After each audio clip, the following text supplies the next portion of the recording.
All right, everybody. Second shot here. We are at the top of Mount Katahdin. There's the sign. There's Janice. We made it to the top. That's the end of the trail. 148 days and we're done. I wish I could get a helicopter up here to take me down so I don't have to walk down, but I guess we'll walk down. All right, I'll be doing a video when I get down to the bottom. And it's all over. Heading back to Vegas. Look at that. My mom's proud of me. Good. She just texted me that.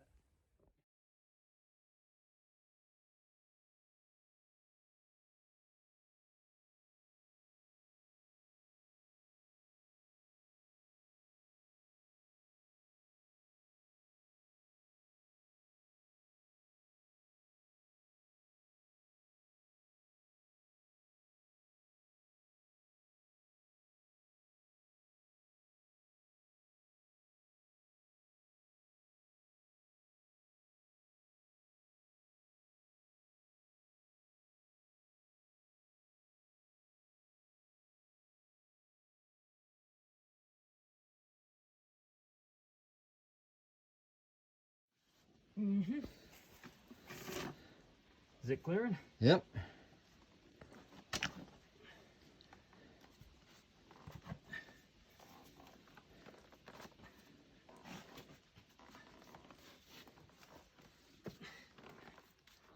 Made it. Sweet.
Hey everybody, Scott here, or as I was known on the trail, Second Shot.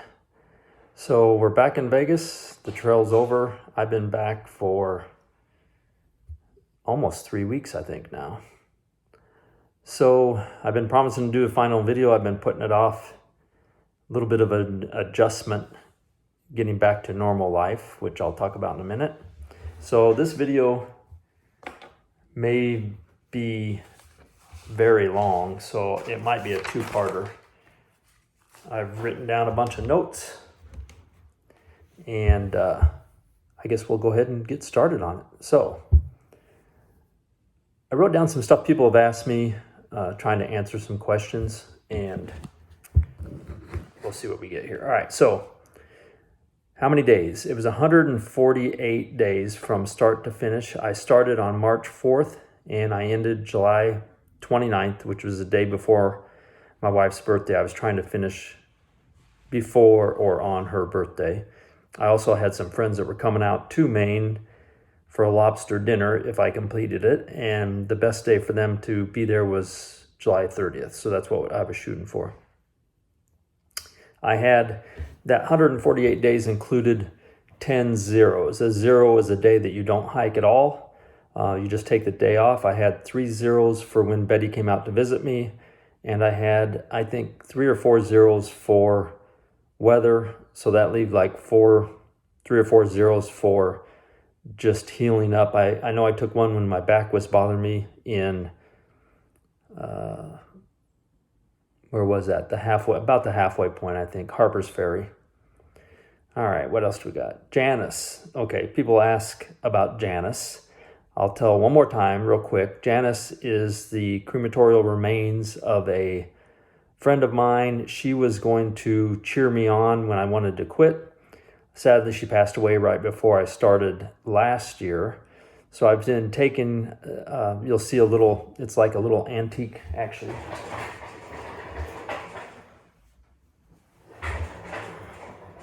She's right here. So this is a little antique perfume bottle that her son found in her stuff, and he put some of her ashes in there. So Janice and I went the whole trail.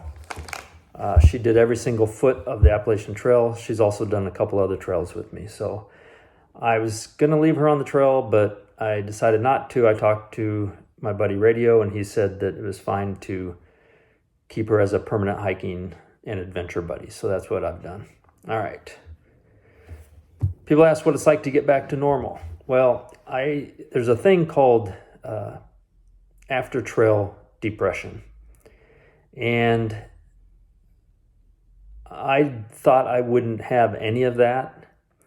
And I will say I didn't have really depression, but it is a major adjustment. You go from sleeping in tents and shelters and walking 8 to 12 hours a day with a 30-pound pack, and rain and hunger, and not really hunger, but not eating enough nutrition, that kind of stuff. It becomes your normal life, and then just in a split second, you're in rental cars, at hotels, airplane flights, talking to people. It's quite an adjustment. And then when you get back home, it's really strange. I'm getting more and more back to normal every day, but I couldn't wait. At the end, I couldn't wait to get done with the trail.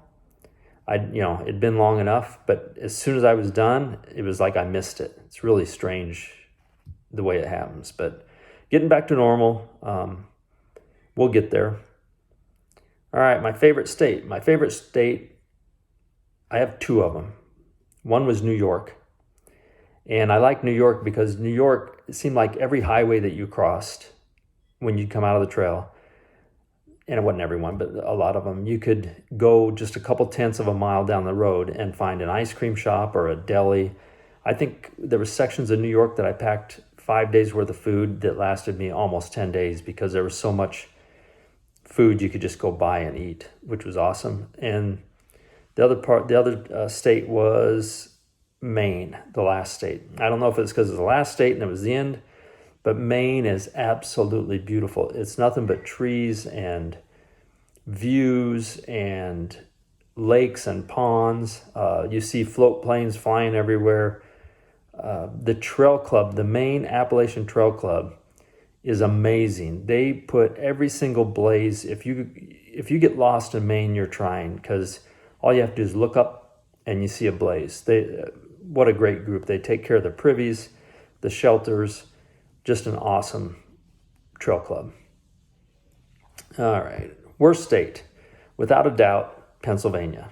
I don't have anything against Pennsylvania except the rocks. It's just, there's rocks on the whole trail, but Pennsylvania rocks are the type that they're little pointy rocks that you can't avoid, and they tear your feet up.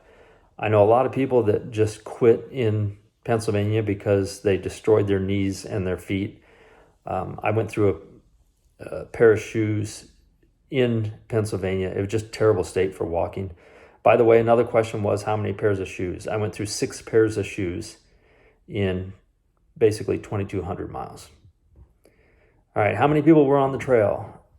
It depends where you are. So at the beginning, there's quite a few people. People drop out at quite a big rate.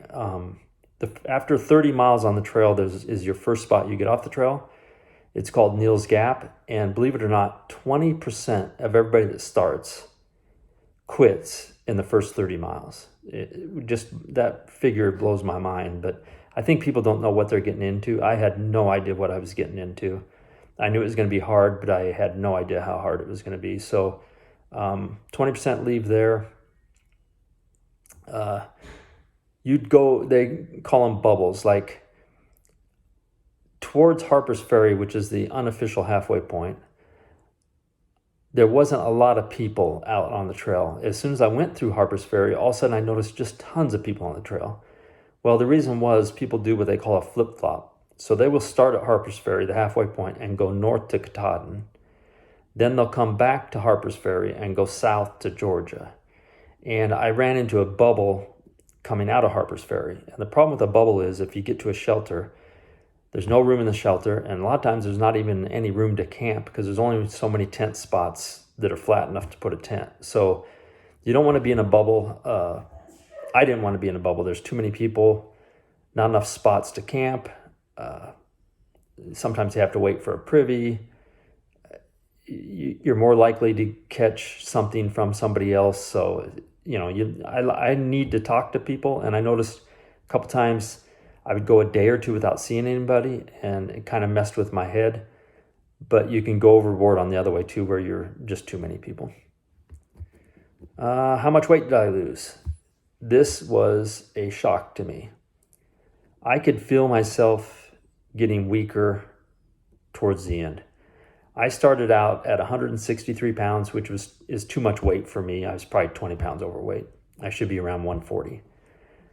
The last time I weighed, I was at 115 pounds, and that was before the 100-mile wilderness. So I know I lost some more weight after that, probably not a lot, but a little bit. So officially that I know of, I lost 48 pounds in 5 months. Towards the end, people ask me how I felt, and I tell them I was in the best shape of my life and the worst shape of my life. And they're like, what are you talking about? Towards the end, I could climb up a mountain with a backpack, do 20 miles like it was nothing. But the rest of my body was just shutting down. I had no upper body strength. My balance was off a little bit. If you watch any of the videos, I was doing this stupid bridge dance for a couple people. The last one I did, if you watch close, you'll see I'm not even bringing my feet very far off the ground, and it's because my balance was off and I was weak. I think I could have gone maybe 2 more weeks, but I was getting to the point where I was going to have to stop and take a couple weeks off, put on some weight, just basically recover. But I knew I could finish. I just knew I was getting close to the point where I couldn't go much farther. I would not recommend it as a weight loss program. The weight loss program is basically walking 12 to 20 miles a day up and down mountains and eating about half the calories that you need. And the reason I was only eating half the calories I need is you're burning 5,000 or 6,000 calories a day. You cannot pack 5,000 or 6,000 calories in a backpack for 5 days. You just can't carry that kind of weight. So you wait till you get to town and you load up on calories, but you are going to lose weight. And I lost a bunch. All right, how's my health? Health's pretty good now. I've already put like 10 or 15 pounds back on. When I stopped, I ate like you cannot believe. Betty flew out to Maine and met me the day after, on her birthday, the day after. Actually, she got there the night of the 29th of July, and we went out to eat, and I ate everything there, and then I would leave a restaurant, and I would go to a 7-Eleven, and I'd come out with 3 or 4 candy bars, giant soda, and I don't drink regular soda on a normal basis, but on the trail, one night I went through 6 or 7 cans of soda in one night. I mean, it just, your cravings are ridiculous. And that continued for, I've been home like 3 weeks. I would say that for 2 weeks, I just ate nonstop. It started to slow down, but man, it's crazy. My feet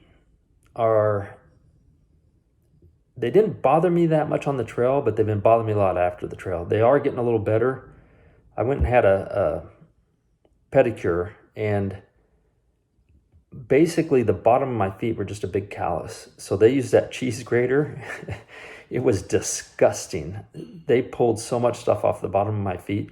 My feet look like I didn't put them through anything. It's amazing how they just look like nothing happened to them. But man, they are hurting. They are getting better though. I think they'll come around. All right, what animals did I see?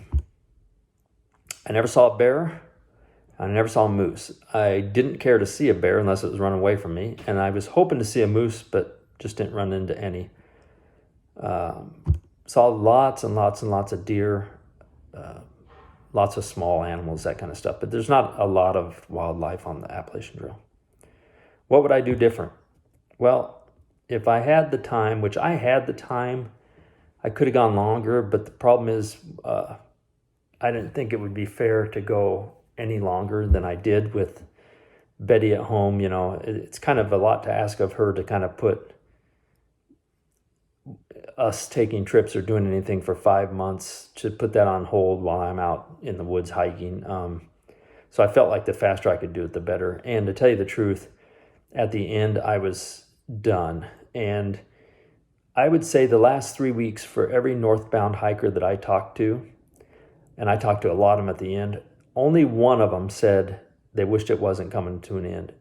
Every other one was saying they were over it. And I kind of felt like I was over it. I was just finishing because it was like a goal or a challenge, and I wasn't going to come. One of my favorite things to say out there was, I haven't come this far to come this far. So I knew I was going to finish, but the last month or so, I was just over it. It was just trying to get it done. Now, towards the last couple of weeks, that changed into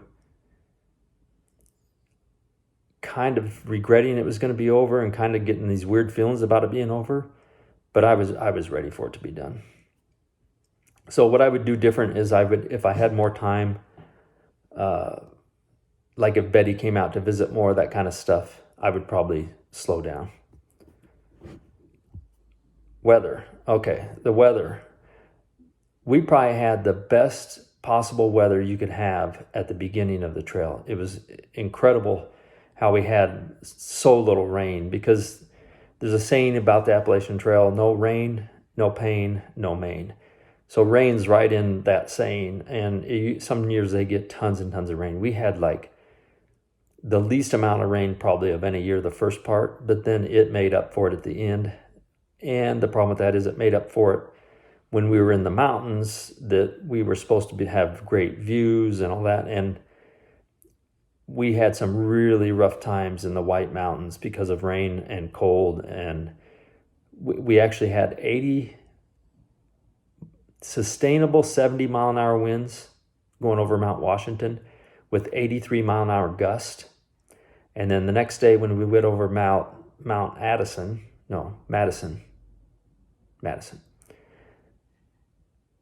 we had 90-mile-an-hour winds. And let me tell you, a 90-mile-an-hour wind, when it lets off of the wind and then hits you again, it will actually put you on the ground. That was brutal. It took us, above the tree line is 1.6 miles. It took us 2.5 hours to go 1.6 miles. It was crazy. Food. What do I eat for food out there? So a typical day was, I'd get up, I would start my little cook pot, and I would mix not in reach. What's it called? It's a breakfast mix. Hang on a second.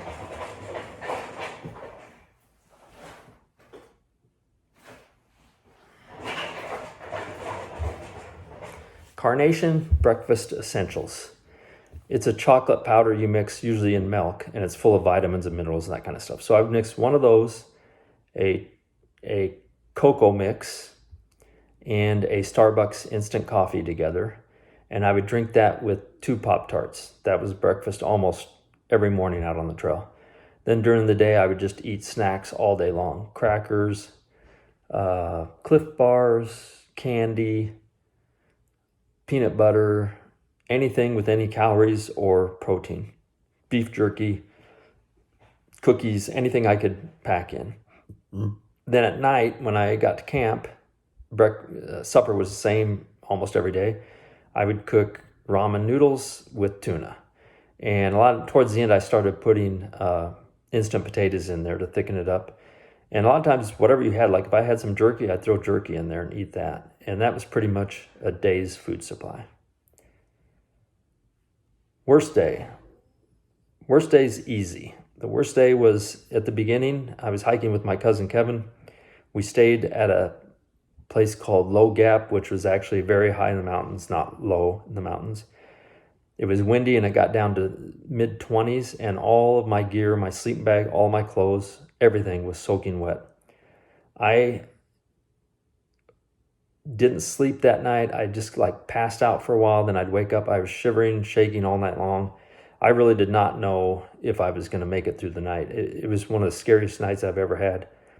I kind of, probably looking back, should have just got up and hiked, just threw all that wet stuff in my backpack and just hiked to get my body temperature back up. But I made it through. The next morning, it was so cold, we couldn't even get our shoes on. I just kept tugging at my shoelaces and everything. They were all frozen. But I got them on. Kevin actually heated his shoes over his cook stove to get them on. Without a doubt, the worst night of the trail. The other worst time was Betty came to visit me once. And you're always thinking about, should I keep going or quit? I've been doing this so long. It's ridiculous. Why am I doing this? And when she came out to visit me, we spent 3 days on the coast of Connecticut. And when she dropped me back off on the trail, that was terrible. She's crying because she's leaving. And I've got to walk back into the woods. And it's not like I got another week. I still got like a month and a half, 2 months left. That was really rough. The best day, without a doubt, was Mount Katahdin. Summiting the end of the trail, the terminus of the trail, doing Mount Katahdin and standing by that sign. It's what I'd been looking forward to for several months. All right, I was going to split this in two, but I'm going to keep going. I know it's long. You can pause it and watch it later or not watch it at all, whatever you want to do. I'm going to go ahead and finish it up. Gear. I'm going to do a gear video in a couple weeks to say what I took with me and what I ended up with at the end. After the cold weather, I got rid of a bunch of cold weather gear.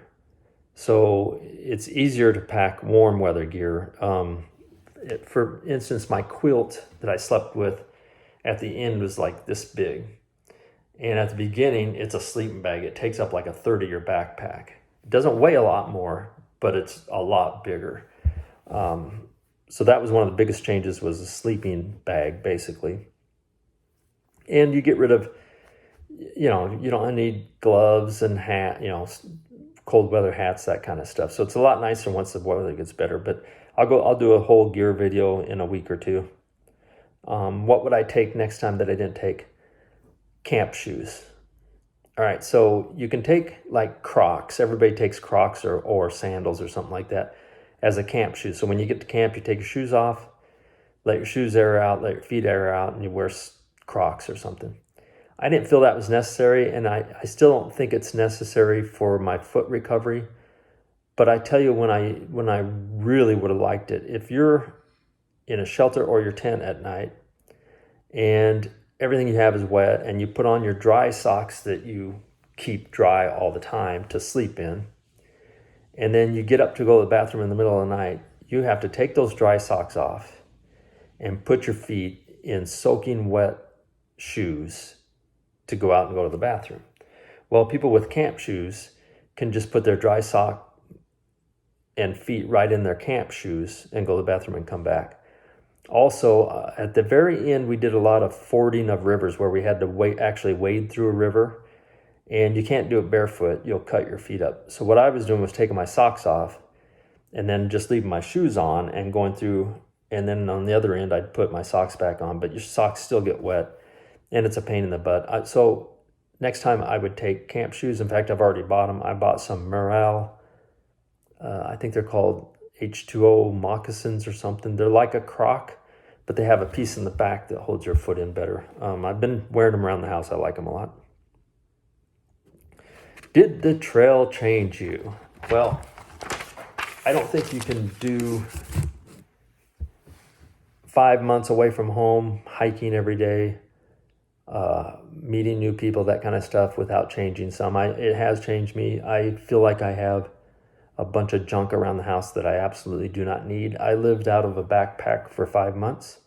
And if you can live out of a backpack for 5 months, you realize a lot of the stuff you have is just a waste of money and a waste of space. So I've started throwing some stuff away, I'm going to sell some stuff, give some stuff away. You kind of become a minimalist. And at first I didn't like, I'm a people person. I could talk to a wooden Indian. Everybody, knows that. But I realized that I need to talk to people more than I thought I did. So out on the trail, when I go a couple days without somebody, it really would mess with my head. So I met a bunch of amazing people out on the trail.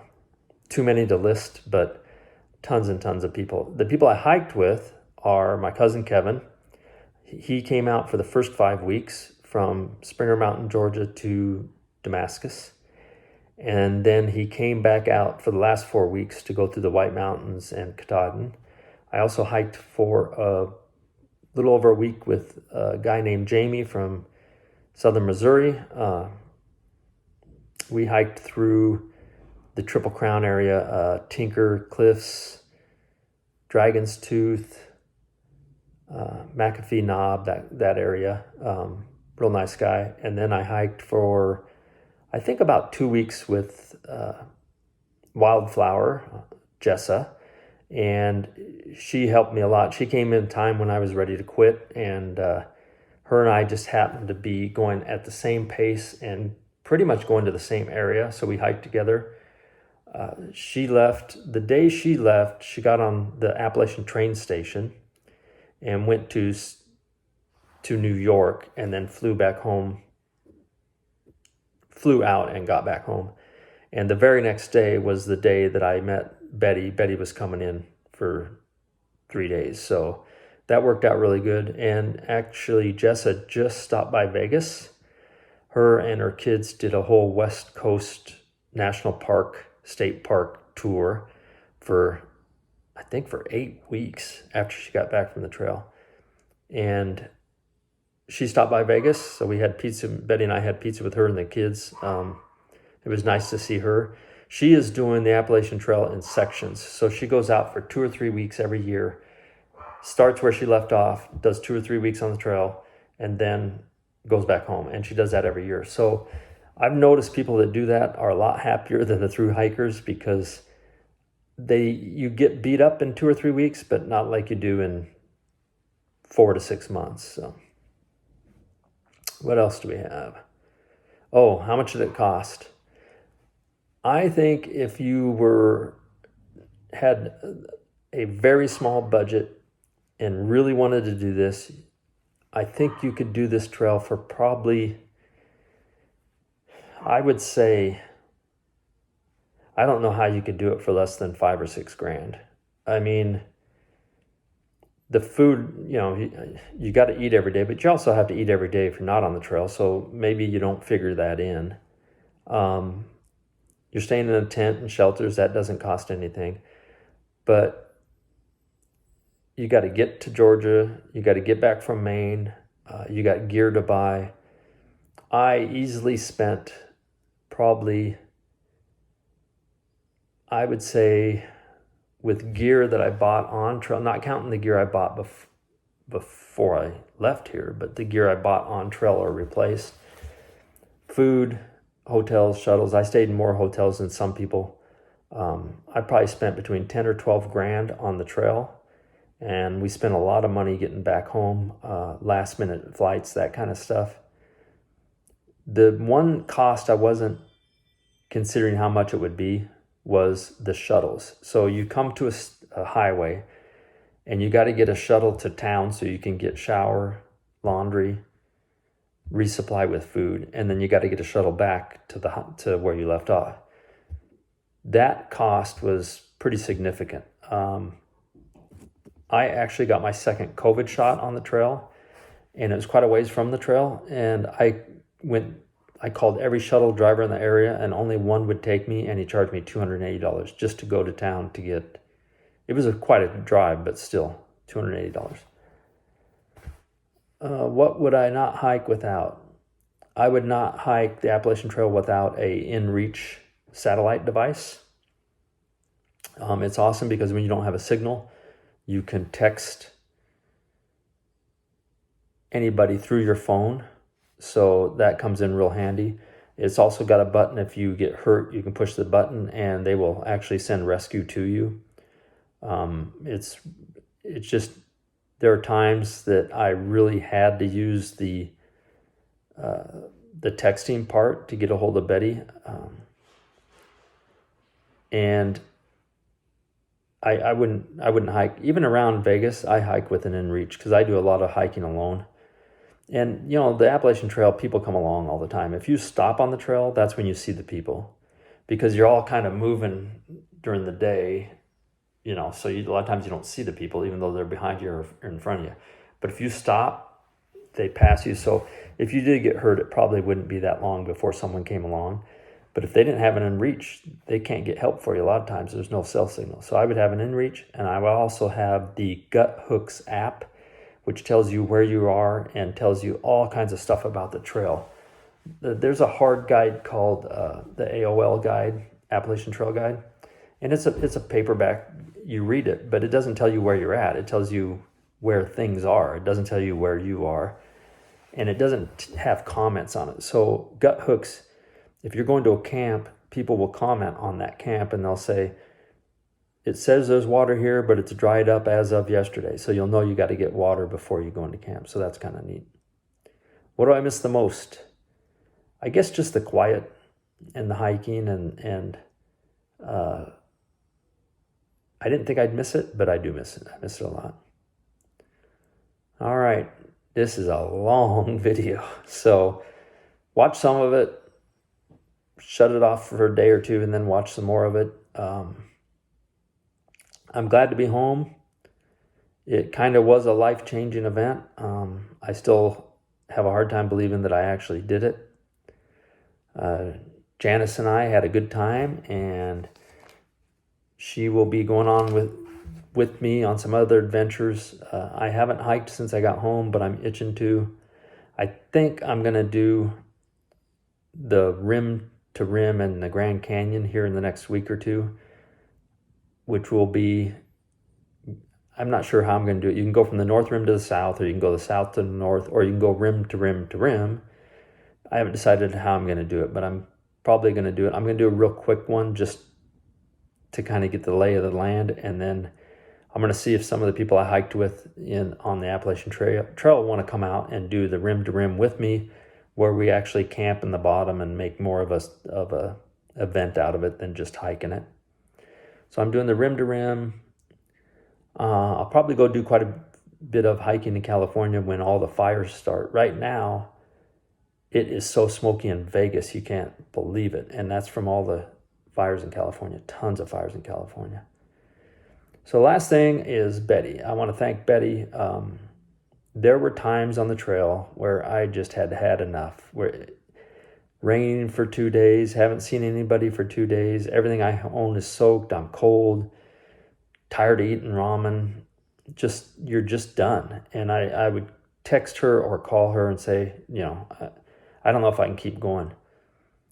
And she would text me back in like an hour and say, okay, if you can make it to this highway in 3 miles, call this number. There's a shuttle driver named Jim. He'll come and get you. I got you a hotel in this town. There's a Walmart close by for resupplying.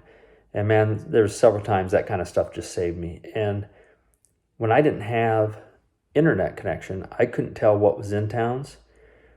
All I would have to do is text her and say, I kind of want to stop at this town for more resupplies, but I don't know what's there. And she would text me back and say, they got a Walmart, they got this or that. So while she was doing research online at home, that left me to keep hiking for 2 or 3 more miles instead of sitting on a rock at the top of a mountain where I could get a signal and trying to call people. So she did a lot of stuff for me while I was out on the trail. She probably knows more about through hiking than any non-hiker I've ever met. So I appreciate what she did for me and the fact that she put up with me being gone for 5 months. So that was great. All right. I know I'm forgetting a bunch of stuff, but this is already 30 minutes. So that's it. I will do a gear video in a week or two. And I also want to thank everybody for all the encouragement I got on Facebook.